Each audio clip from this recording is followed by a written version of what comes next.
अस्सलाम वालेकुम, welcome to the show sports 365। मैं हूं आपका host Faisal Ilyas. ICC men's टी20 वर्ल्ड कप के मैचेस जारी हैं।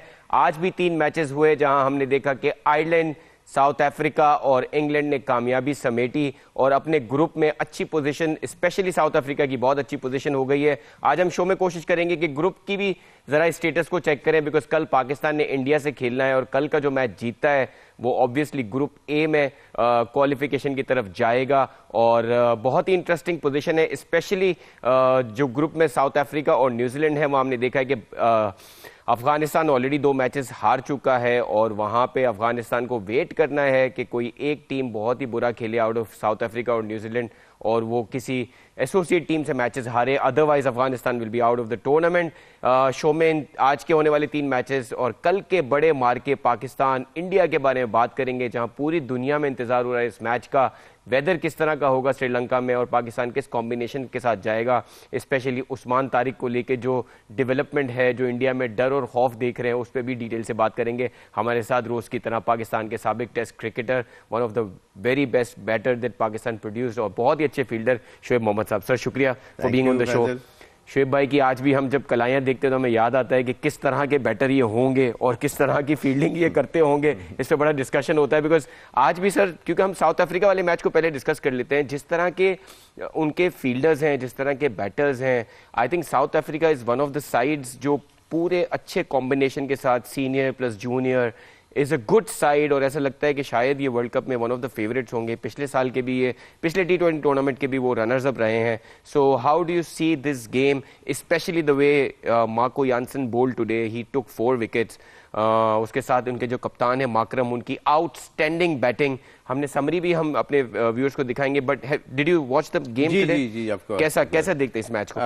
बड़ा जबरदस्त खेले। टॉस जीत के साउथ अफ्रीका ने टॉस जीत के उनको न्यूजीलैंडर्स को बैटिंग दी। बिल्कुल। और वहां से आज से सारा दिन यही ट्रेंड था। ओमान ने भी तीनों आज जो मैचेस हुए, टॉस जीत के दूसरी टीम को दावत दी है बैटिंग करने की। लेकिन नेचुरली न्यूजीलैंड की जो टीम है वो अपने टॉप ऑर्डर बैट्समैन के ऊपर बहुत ज्यादा रिलाई करती है जी। और साइफर्ट, एलन और फिर रचिन रविंद्रा, फिलिप्स, ये टॉप ऑर्डर। आज इत्तेफाक की बात है कि बिल्कुल ही उसमें 31 तो एलन ने कर सके, बट साइफर्ट 13 रचिन रविंद्रा, फिर फिलिप्स भी 3 बॉलों में 1 रन ही बना के आउट हो गए और उनका टोटल जो 6 ओवर के अंदर, ऑल्दो के 58 रन जरूर था, लेकिन they had already lost 3 valuable wickets. बिल्कुल ऐसे, जिसकी वजह से वो जो ये पिच, मैं पिछले प्रोग्राम्स में आपके ये डिस्कस करता, हर मैच का जो आउटकम है वो उसके टोटल के ऊपर बड़ा डिपेंड करता है। बाज विकेटें होती हैं 180 रन की, बाज होती हैं 200 प्लस रन की, और बाज होती हैं और even 150 sometimes is a good total on some particular wickets condition के हिसाब से। तो आज का जो पिच था ना, वो जो 175 जो न्यूजीलैंड कर सका, वो उतने का पिच नहीं था due to the loss of early wicket, जहां से इनका जो एक्सेलरेशन जो बड़ी कमाल की 8, 10, 12 रन के ऊपर जाते हैं, आज वहां उनको ब्रेक आया और उन्होंने 10 ओवर में सिर्फ 92 रन कर सके थे और 4 विकेटें उन्होंने गंवा दी थी। अच्छा, उसके अंदर एक और खास बात, वो क्या, वो कि साउथ अफ्रीका ने सिर्फ 1 रन पूरे मैच में 1 रन एक्स्ट्रा दिया। ज्यादातर मैचेस आप उठा के देखें तो 6-7 एक्स्ट्रा, 1 से 1.5 ओवर तो कम से कम हर मैच में बॉलिंग एक्स्ट्रा 6-7 बॉलें मिलती हैं दूसरी टीम को। वो वैल्यूएबल 6-7 बॉलें, बड़ा फर्क पड़ता है। न्यूजीलैंड की बैटिंग की देखा जाए, रचिंद्र रविंद्रा जो हैं वो माने जाते थे कि एशियन कंडीशन में वो बहुत अच्छा खेलते हैं, लेकिन he is out of sorts in this world cup. उसके साथ साथ हमने देखा इनके विकेट कीपर बैट्समैन थे साइफर्ट से पहले डेविड कॉनवे, वो भी माने जाते थे कि वो स्पिन को अच्छा खेलते हैं। डू यू थिंक कि इन दोनों बैटर्स का कॉनवे तो जगह ही नहीं बना पा रहे साइफर्ट की वजह से, और रचिंद्र रविंद्रा जो है वो अच्छा नहीं, मतलब 1 डाउन पे वो अच्छा नहीं खेल पा रहे? डू यू थिंक कि वो थोड़ा सा हिट कर रहे हैं न्यूजीलैंड को? बिकॉज अगर डेविड कॉनवे खेलते थे तो वो साइफर्ट की तरह जल्दी नहीं आउट होते थे। He was a player who used to make big runs. लेकिन इनकी इंक्लिनेशन टूवर्ड साइफर्ट इसलिए है कि ये अगर 5-7 ओवर भी खेल लेते हैं तो फिर वो टोटल ये तेज एकदम, खेलते हैं। हाँ ये बहुत ज्यादा तेज खेलते हैं, इनके पास पावर हिटर है और बेताशा ये क्विक फायर रन्स के आदी हैं एक तरह से। वो उनका बैक ऑफ हिज हैंड की तरह के कोई मसला नहीं है कि अगर वो उन्होंने 25 बॉलें भी खेली तो अच्छा खासा वो टीम का टोटल बना देते हैं। तो इसलिए वो कॉनवे जो है वो मेरे ख्याल जगह नहीं बना सके। और एक तो ये, और फिर ये एलन के साथ काफी अरसे से इनका अच्छा कॉम्बिनेशन भी चल रहा है। तो ये तमाम चीजें देखते हुए most likely New Zealanders opted for Seifert with Allen. बिल्कुल सही। आपको लगता है कि मार्को यानसन जो है उनको की रोल, उन्होंने 4 विकेटें ली, man of the match performance आई उनकी तरफ से। हमने देखा कि शुरू में उनको रन्स पड़े, लेकिन विकेट को देखते हुए मुझे लगा कि उनको एक रोल ये दिया गया होता है, you have to go and take wickets, although you go for runs, लेकिन आपने विकेटें लेनी है। उसे देख के मुझे ये लगा कि पाकिस्तान को भी शायद शाहीन शाह अफरीदी को रन्स पड़ रहे हैं, लेकिन wicket taking from the front line bowlers is very important. अगर आपके 10 ओवर्स में, पहले 10 ओवर में 4-5 विकेटें गिरी हुई नहीं होंगी तो आपको 200 रन पढ़ने ही पड़ने हैं। हाँ वो, और आज की स्पेशली जो अहमदाबाद मोदी स्टेडियम पे जो मैच हो रहा था, बहुत ही परफेक्ट बैटिंग पिच था, पैराडाइज था। जैसे कि जो शॉट जब अच्छा पिच होता है ना तो सीधे शॉट वी शेप में बड़े लगते हैं। सिर्फ आप यूं करके बैट को सीधा हाथ लेके आए तो वो it crosses the boundary line. इसका मतलब है कि पिच बहुत अच्छी कंडीशन में है। जिस तरह आपने सही पॉइंट आउट किया, जिस तरह माकरम ने स्ट्रेट खेला है आज वी में जो खेला है, ज्यादातर वो यही शेप अप कर रहे थे। और फिर कलाई से उन्होंने कवर या third man, short third man की बाइसेक करते हुए यहाँ से चौके जो लिए, बहुत इंटेलिजेंट क्रिकेट खेली। ऐसा नहीं है कि बस पावर हिटिंग के लिए पाँव प्लांट किया और यूं करके बड़ी हिट मारने के लिए, ऐसा नहीं था। वो पेस ऑफ द बॉल को, लेंथ ऑफ द बॉल को असेस करके वो डिसाइड कर रहे थे। लेकिन बस वेरी क्विकली चैपमैन उनकी तरफ से न्यूजीलैंड के लिए अच्छा खेले। 26 बॉलों में जो 48 रन किए, विथ 6 चौके और 2 छक्के उन्होंने लगा सके। मिचेल थोड़ा सा उन्होंने सपोर्ट दिया, लेकिन ऑल इन ऑल बात यह है कि ये टोटल इतना इनफ नहीं था इस पिच के हिसाब से और उनकी बैटिंग की स्ट्रेंथ को देखते हुए। साउथ अफ्रीका ने जो अपना स्टार्टअप लिया उसके अंदर स्ट्रेट अवे 6 ओवर में 83 रन, तो वो बिल्कुल वहां से उन्होंने फ्लैट आउट उनकी टीम को बिल्कुल वो कर दिया। और 6 ओवर के बाद they were almost on run a ball equation. अच्छा, साउथ अफ्रीका की भी टीम की बात की जाए, इनका कॉम्बिनेशन थोड़ा डिफरेंट है बैटिंग में। They used to have Klaasen in their team, जो पिछले वेंडर ड्यूसन थे, वो प्लेयर्स नहीं है। आप देखें उसके बाद भी डीकॉक ने कम बैक किया है, अब वो ओपन कर रहे हैं। So this team still looks such a strong team even without these two players. So that's amazing. I'm very surprised not to see वो क्लासन और ड्यूसन दोनों उन्होंने ऑप्टेड फॉर लीग क्रिकेट वगैरह और उसमें चले गए हुए हैं। लेकिन बड़ा इंटेलिजेंट क्रिकेट खेली, मैं जो बता रहा था। इवन ब्रेविस जो आए, उन्होंने आते के साथ ही एक मैच में अगर एक चेंज शायद आ सकता होता, शायद आता, जरूरी नहीं था कि आते के ब्रेविस ने एक मिड विकेट पे शॉट खेला और फिलिप्स जो कि बहुत ही ब्रिलियंट फील्डर हैं, वो थोड़ा सा आगे खड़े हुए थे बाउंड्री लाइन से और he jumped on to his right और बॉल उसके ऊपर से फर्स्ट बाउंस होके बाउंड्री के बिल्कुल करीब बाउंस किया और चौका हो गया। अगर वो कैच हो जाता तो एकदम से 2 विकेटें बैक टू बैक गिरी हुई में प्रेशर तो आती है टीम जो बैटिंग कर रही हो, तो लेकिन वो वहां से it was not to be और उन्होंने क्विक 21 रन किए 17 बॉलों में। लेकिन मार्करम और डीकॉक्स ने जो स्टार्टअप लिया, फ्लाइंग स्टार्ट था एक टीम के लिए। One can even ever think of Rickelton जो है वो अच्छा खेल रहे थे, एक छक्का मारा और अगली बॉल के ऊपर फिर उन्होंने उठा के मारा जो बैट के बहुत ज्यादा नीचे की तरफ आई और बाउंड्री लाइन पे उन्होंने, मेरे ख्याल चैपमैन ने शायद या मिचेल ने कैच बड़ा अच्छा किया। माकरम की बैटिंग कैसी लगी आपको? माकरम के आप देखें 54 रन किए थे 19 बॉल्स में जब स्टार्ट, बहुत तेज खेला उन्होंने, बहुत ही तेज, और उसमें 7 चौके और 4 छक्के ऑलरेडी मार चुके थे। यानी 54 में गेम को कितना, मतलब he is a regular test playing player. और आखिरी जो आईसीसी टेस्ट चैंपियनशिप जो है उसके फाइनल के ये मैन ऑफ द मैच थे। और आप देखिए T20 में किस तरह उन्होंने अपने आप को कन्वर्ट किया है। सो सर ये जो फॉरेन इंग्लिश प्लेयर्स हैं, ये किस तरह अपने आप को इस तरह अडॉप्ट करते हैं सिचुएशन के हिसाब से, और हमारे प्लेयर्स क्यों नहीं कर पाते? हमारे वाले एक जो है ना वो एक ही फ्लो में खेलना, टॉप गियर लगाया और उसी में जा रहे हैं। वेयर एज यहाँ इनको टॉप शुरू गेयर में लग नहीं रहा पाकिस्तानियों का। हाँ, कि आज असेस की पिच की कंडीशन और फिर अकॉर्डिंगली शॉट खेले।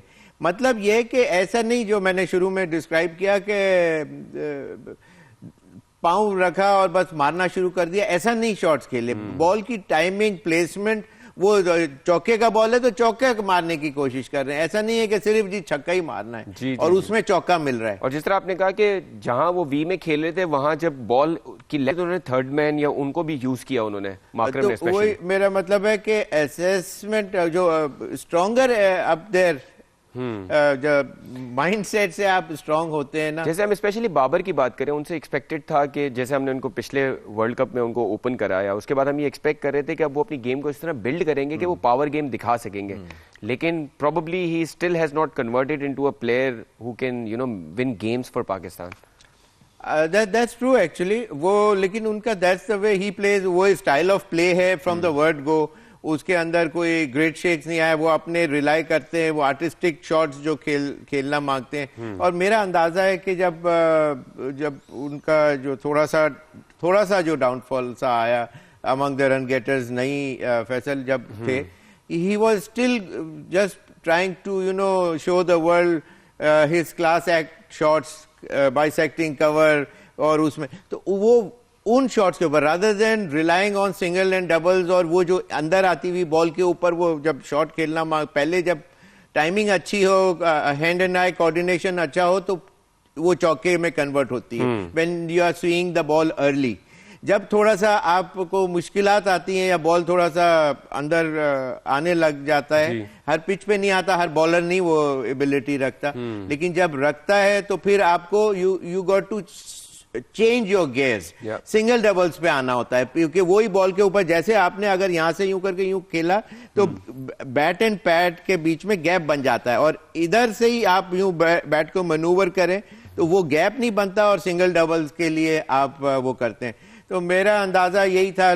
बहुत से लोगों ने पूछा कि आपका क्या अंदाजा है, क्यों आपको लगता है बाबर की जो करंट फॉर्म क्यों फेलियर है? हाँ। तो उसकी वजह से मेरा यही कहना था कि he is relying on his class act shots, जो सीधी ड्राइव या इधर कवर में, लेकिन सिंगल डबल करेगा तो वो आउट भी होने से बच जाएगा और रन्स भी उसको मिलना। और सर अब जब वो मिडिल ऑर्डर में है तो देखें, मिडिल ऑर्डर में दो ही गेयर्स होते हैं, एक सिंगल डबल वाला होता है और एक जो है वो आपने बाउंड्रीज की तरफ जाना होता है। हमने देखा है कि बाबर शुरू में 4, 5, 10 बॉल्स लेते हैं। हमने स्टीव वॉ को और कुछ, बल्कि रिकी पॉन्टिंग को ये कहते, उन्होंने एक्स पे एक ट्वीट किया, उन्होंने कहा कि बाबर को शुरू के 5-7 बॉल इतने डोमिनेटिंग खेलने हैं as a superstar, as somebody who you call king, 5-6 ball ऐसे डोमिनेटिंग खेलने शुरू किए कि वो लगे कि अब उसके लिए सिंगल डबल आसान है। वो बिल्कुल डॉट खेल के अपने आप को बिल्कुल ही बॉक डाउन कर देते हैं और वो सामने वाली टीम हावी हो जाती है, फिर सिंगल डबल भी मुश्किल हो जाते हैं। हाँ। और हमने जो आप उसकी बात कर रहे हैं कि वो अंदर आती हुई बॉल, हमने देखा था पहले जब वो स्पिन की अंदर आती हुई बॉल थी वो मिड विकेट मारते थे, अब हमने देखा है कि वो नहीं मारते, वो शायद सिंगल डबल की तरफ जाते हैं लेकिन वो हो नहीं पाता probably. So I think he has changed his game to a negative side in a way के रन्स नहीं आ रहे उस तरह जिस तरह आने चाहिए। नहीं, बाज दफा असल में हमारी एक्सपेक्टेशन भी बाबर से ज्यादा होती है, बहुत बढ़ गई है। yes. वो कि उसके बैट से 30-40 रन ऐसा लगता है ये बीन अ फेलियर। हाँ। और उसे 70-80 या सेंचुरी करेगा देन ओनली। लेकिन सर बाबर की रियल बाबर ऑफ लेट उनकी एवरेज भी बहुत बुरी होती जा रही है और उनका strike rate is one of the worst in the world. मतलब आईसीसी के टूर्नामेंट्स में big name he gets got to now correct his records as well। मतलब वक्त के साथ साथ उनके रिकॉर्ड्स भी खराब हो रहे हैं। एनीवे सर, आपको मैं डिस्कशन सारी इसलिए कर रहा था कि कल के मैच में आपको लगता है, वैसे हमें समरी की तरफ भी जाना है लेकिन एक क्विक क्वेश्चन ले लूंगा कि कल के मैच में आपको लगता है कि प्रोबेबली बाबर की जगह फखर का चांस बनेगा, या आपको लगता है कि अभी it's too late to make a change? नहीं, अगर फखर के ऊपर ये तो मैच से पिछले मैच से पहले जो कि एक वीकर मैच था कंपैरेटिवली, तो उसमें उसको अगर खिलाना होता फखर को, प्रॉब्ली दे वर वेटिंग कि अगर ये इस मैच में भी बाबर फेल होते हैं तो फिर हम फखर को चांस दे देंगे। Babar scored some runs, I think तो बाबर ने स्कोर, हालांकि स्टार्ट उसका बहुत क्विक फायर वाला नहीं था, लेकिन he was lucky that Sahibzada Farhan was at the other end he was giving his able support for a bigger total. ये आपने बड़ा अच्छा पॉइंट आउट किया। बहुत सारे फॉरेन जो एनालिस्ट है वो ये भी कह रहे हैं कि when Babar is on the crease the other batsman is also under pressure कि उसको तेज खेलना है, चाहे वो नया है या चाहे वो पहले से क्रीज पे खड़ा है। देखिए टोटल तो आपकी टीम को चाहिए, तो वो maybe from the other end जो नॉन स्ट्राइकर पे है, जब उसकी बारी आएगी तो he has to push the level of the bar. Absolutely. We'll have a look at the match summary before going to the break. एक नजर डालते हैं जो आज साउथ अफ्रीका और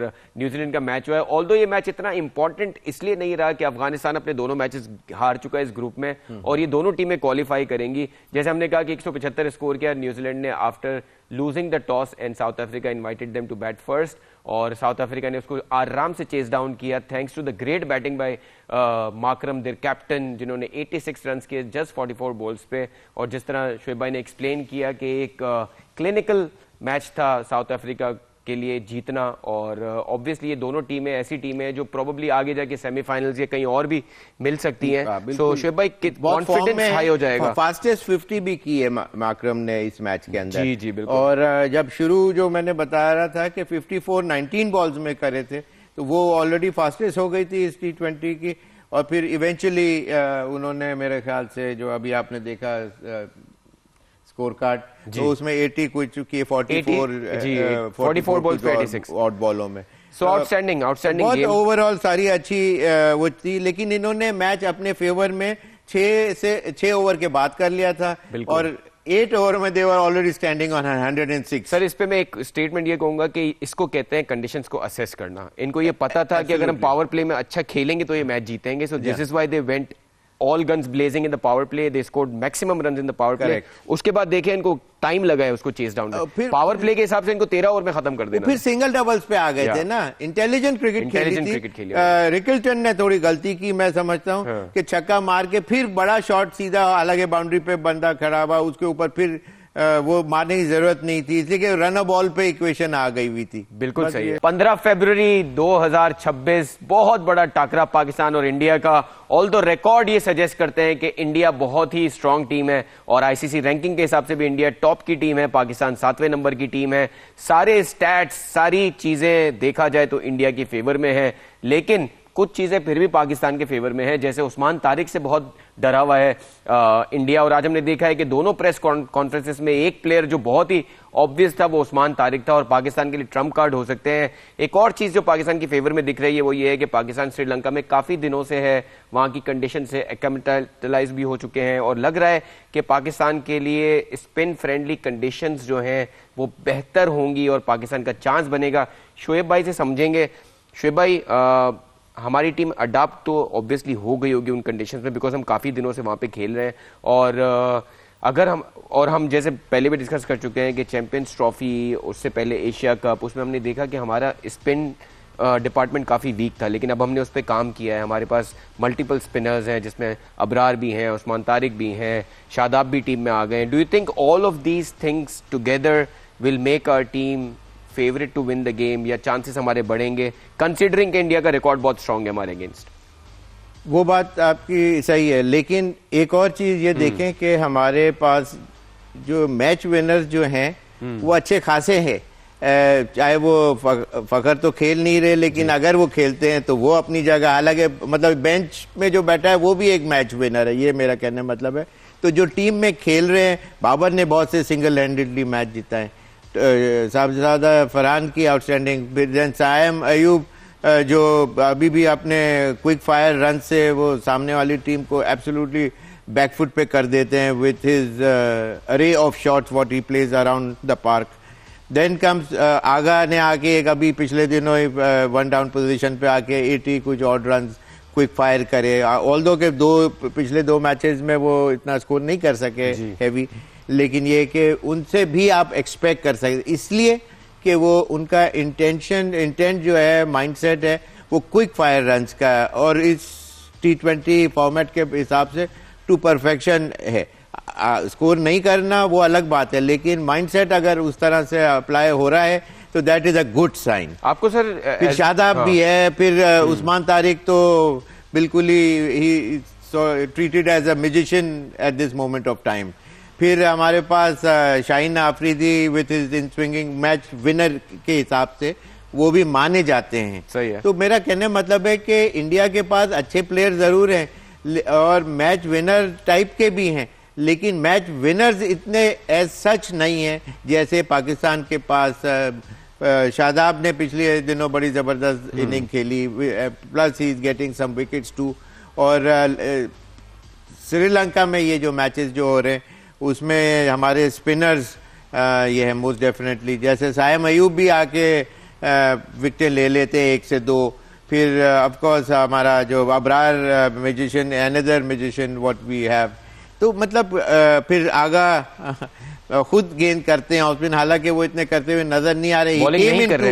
केम into the team as a mainly allrounder and a batsman, allrounder लेकिन mainly as a bowler. Now he is converted himself into a batsman. Sir आपको लगता है कि सलमान अली आगा, क्योंकि एशिया कप का एक्सपीरियंस उनका, ऑल्दो उसमें फाइनल हारे, उसके बाद एक ऐसा कप्तान है जिसको एक खुली पोजीशन दी गई है, ऑल्दो उसकी परफॉर्मेंसेस पे बहुत क्रिटिसिज्म हुआ है, लेकिन he is been with the team as a captain. उनको वरना ये होता था कि एक टूर के लिए कप्तान बनते थे, but he is given a long run. आपको लगता है कि वो वक्त के साथ इंप्रूव हो रहे हैं? आज भी उन्होंने जो स्टेटमेंट्स दिए हैं काफी मेच्योर दिए। उन्होंने ये तक भी कहा है कि सारे 15 प्लेयर्स जो हैं वो इंपॉर्टेंट हैं और हम जो प्लेइंग 11 है वो मैच से पहले ही अनाउंस करेंगे।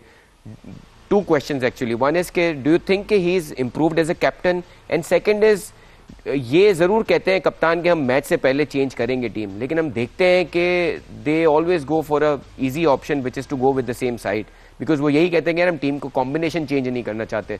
सो आपको लगता है कि there will be some changes tomorrow, considering कि शाहिन शाह अफरीदी उस फॉर्म में नहीं है, बाबर अभी भी चाहे वो सलमान अली आगा ना माने बट ही इज स्ट्रगलिंग। हम देख रहे हैं बैटिंग में शुरू की 10 बॉलें उनको वो एक तरह से कंज्यूम करते हैं। Do you think there will be any changes, and also what do you think about Salman's captaincy? देखो फैसल, इसमें 2 स्कूल ऑफ थॉट्स आती हैं। एक टीम होती है कि वो अपना 1 से 2 दिन पहले ही टीम अनाउंस कर देती है कि ये 11 खेलेंगे। ओवरऑल बात कर रहा हूँ, तीनों फॉर्मेट की बात कर रहा हूँ जी, चाहे वो T20 भी हो। लेकिन ये और एक बात टीमें होती हैं कि हम दूसरे टीम को क्यों लीवे दें, क्यों एडवांटेज दें कि हमारा ये है तो आप अपने उस हिसाब से अपनी टीम की तैयारी कर लें। और बाज दफा ये भी होता है कि कोई इंजरी या लास्ट मिनट पे पूछा जाता है कि जी आप फुली फिट हैं, तो सब लोग ऑप्ट करते हैं yes of course they are. कोई ज्यादातर हाँ नहीं करता कि हाँ जी आज मैं सही नहीं फील कर रहा हूँ। तो खैर वो सुबह ट्रेनिंग होती है, सब पता चल जाता है। Pardon? Are we going to make the changes? I doubt it very much. I doubt it. लेकिन लास्ट मिनट तक इसलिए रखते हैं कि किसी लास्ट मिनट पे किसी और प्लेयर को, जो 14th-15th प्लेयर भी है जो बाहर बैठा हुआ है, वो उसमें होप में हो और कि हाँ वो खेल सकता है।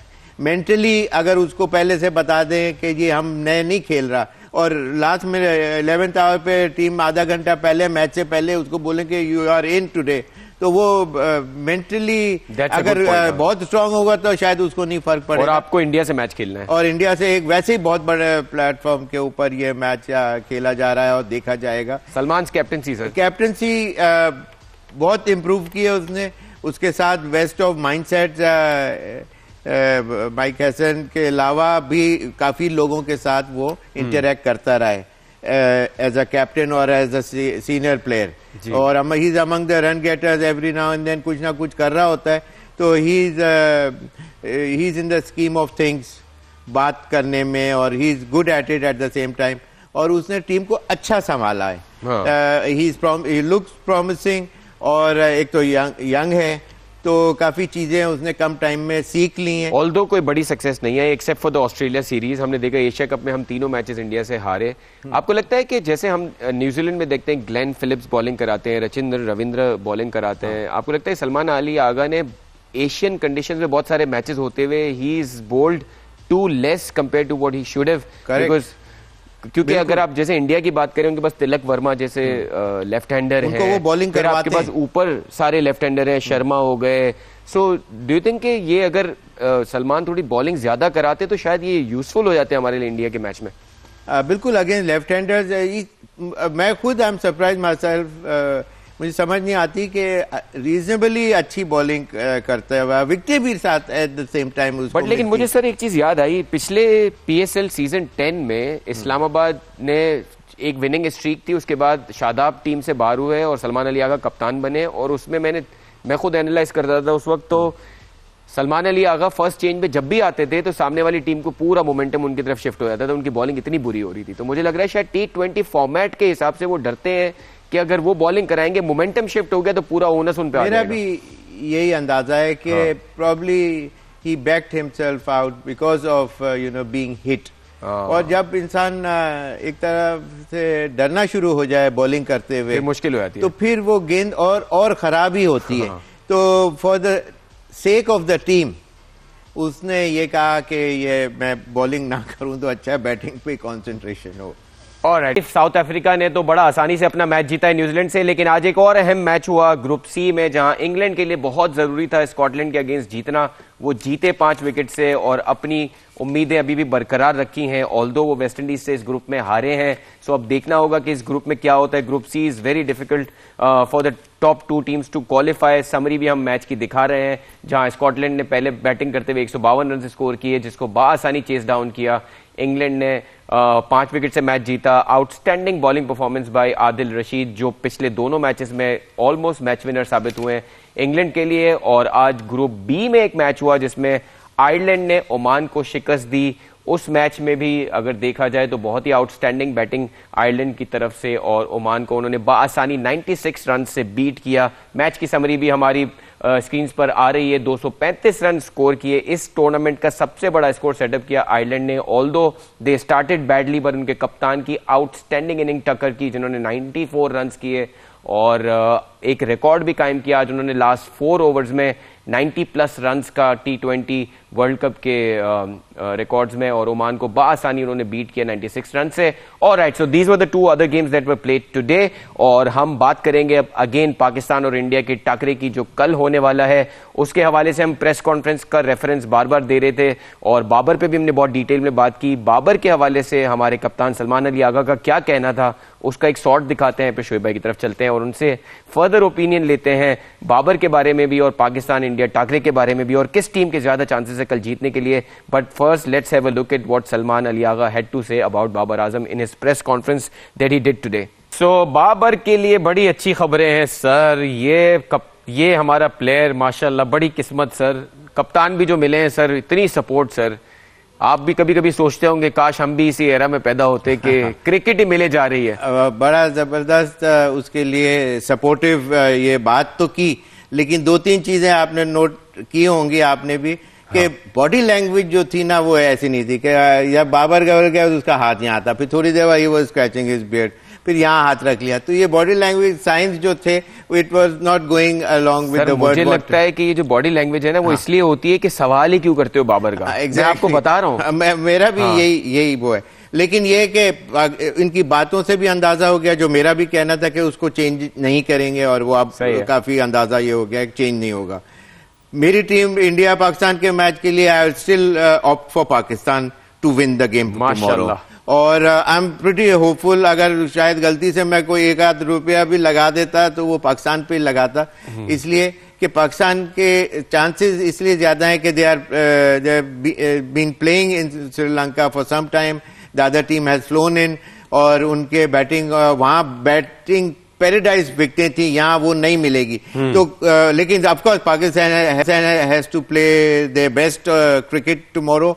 फील्डिंग मोस्ट इंपॉर्टेंट, इसी के प्रेशर सिचुएशन में 1 miss run out, 1 drop catch can make a huge difference. Absolutely, what their captain, India's captain Surya Kumar Yadav had to say about tomorrow. तो उन्होंने बड़ी बात की कि हाथ मिलाने के लिए 24 घंटे बाकी हैं। सो बड़ा फिल्मी जवाब होते हैं उनके।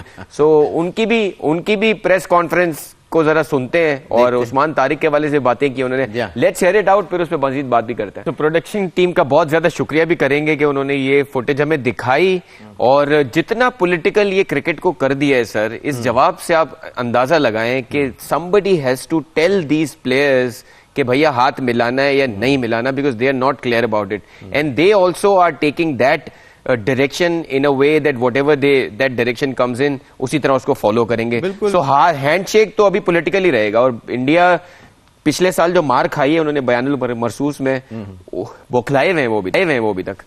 वो पपेट की तरह इस वक्त एक्ट कर रहे हैं, प्ले कर रहे हैं, और उनकी स्ट्रिंग्स ऑफ कोर्स किसी और के हाथों में है, तो वो तो नज़र आ चुका है बातों से भी और उनके एक्ट से भी, जो लेटली मैचेस जो हो चुके हैं। सर आपने इंडिया के अगेंस्ट इतना खेला है, आपने कभी सोचा था कि ऐसा भी वक्त आएगा कि इंडियंस हाथ नहीं मिलाएंगे? नहीं, कभी भी सोच भी नहीं सकते थे इस तरह। We had the best of times और अमंग बोथ द टीम्स जो इंटरेक्शन था was so great. We used to fight inside the ground, not outside. और उसके अंदर जो चिट चैट भी होती थी एट द एयरपोर्ट्स, और बाज़ दफ़ा बारिश हो गई तो वहाँ हम ड्रेसिंग रूम के बाहर भी बाहर बैठ के, तो we had a very healthy relationship with all the players. और उनकी तरफ से भी सेम जेस्चर होता था, हमारी तरफ से भी होता था, हंसी मजाक, क्रैकिंग जोक्स। एक दफा आपको सर कभी ये लगता है कि शायद विराट कोहली या रोहित शर्मा जैसे कप्तान या players, they have been set aside because of the reason कि शायद वो इस तरह की जो जेंटलमैन्स गेम को खराब करने वाली चीजें हैं वो शायद वो डिक्टेशन ना लेते क्विकली, डिक्टेशन ना लेते कि अगर हैंडशेक नहीं करना तो वो ये नहीं मानते शायद, जिस तरह सूर्य कुमार एक ऐसा कप्तान है जो नया कप्तान है। सिचुएशन अब फैसल पॉलिटिकली इस तरह से लगता है कि वो भी ऐसे ही करते, उनको करना पड़ता। हाँ, तो मैं ये समझता हूँ कि ठीक है, ये चीज उनके हाथों में नहीं होती। प्लेयर, ये प्लेयर भी मोस्ट लाइकली हाथ बहुत पेटी छोटी चीज है। They might not be wanting to do it, but they have to do it like you're saying। Sir कल जो दो और मैचेस हैं वो वेस्ट इंडीज नेपाल है और यूएसए नमीबिया हमारे लिए इंपॉर्टेंट है टू सम एक्सटेंट, बिकॉज हमारे ग्रुप का मैच है और हमें नमीबिया से आखिरी मैच खेलना है। So we'll see as to how they play. So कल सबसे बड़ा मैच तो पाकिस्तान और इंडिया का ही है, और फिंगर्स क्रॉस्ड। और हमारे चैनल पे भी पूरा दिन पाकिस्तान इंडिया कल चलता रहेगा। सो वील स्पेशल ट्रांसमिशन भी सुना हो रही है। एब्सोल्युटली सर, कल 4 बजे आप स्क्रीन पे होंगे हम सब इंशाल्लाह। So keep watching 365 news. We'll see you guys tomorrow. Shoaib भाई बहुत शुक्रिया, आपका बहुत शुक्रिया, थैंक यू।